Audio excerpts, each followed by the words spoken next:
The academic was okay for, I mean, he's in the second grade now, so most leading up to this point, academically he was fine in kindergarten and first grade, but for him it was the mostly all behavioral and social issues, you know, knowing how to play with other kids, just being able to play age appropriately, you know, to be able to follow directions. He had a hard time with.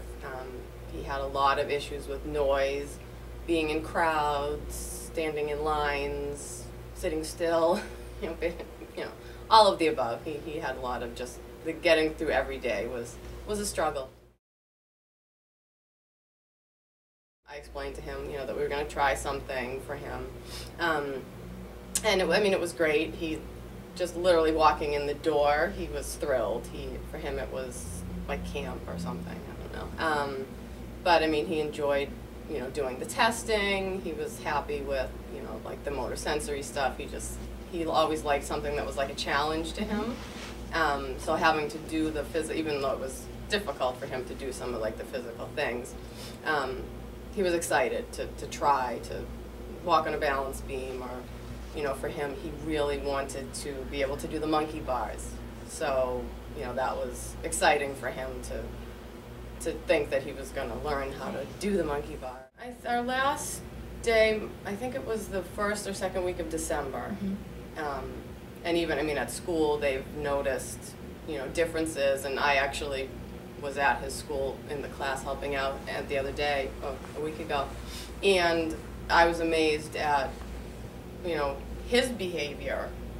You know, he was just doing exactly what he was supposed to be doing, and it was almost like every other person in the class was like what he used to be like. He also does karate, which is helpful too. I mean, it's helpful for focus and strength and things like that, but I feel like probably because of brain balance, you know, he was able to gain more out of everything else he was doing too.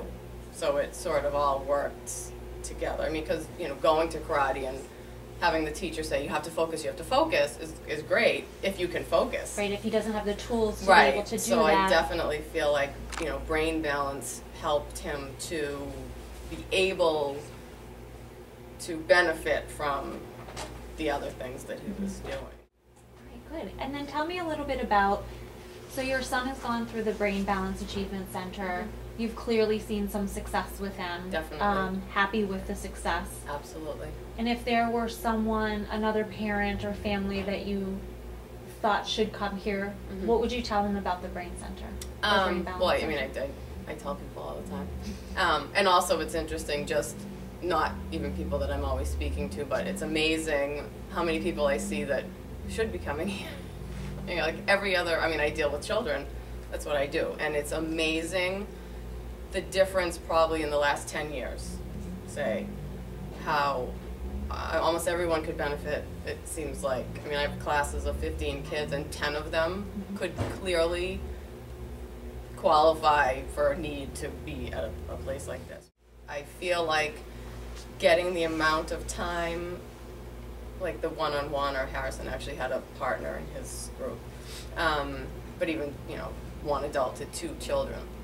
You know, to me, there's no way that your child could be coming to a place like this and getting the work, academic or the physical, and not be benefiting from it on every level.